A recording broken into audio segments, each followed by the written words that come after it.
तुम कैलाशपति शिव शंकर, तुम हो भोले दया के सागर। तुम कैलाशपति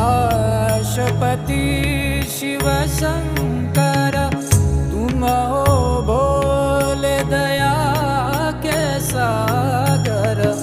दूर करो सब दुख हमारे, दूर करो सब दुख हमारे। शंभो शंकर नमः शिवाय, गिरिजा शंकर नमः शिवाय। आदिदेव तुम नमः शिवाय।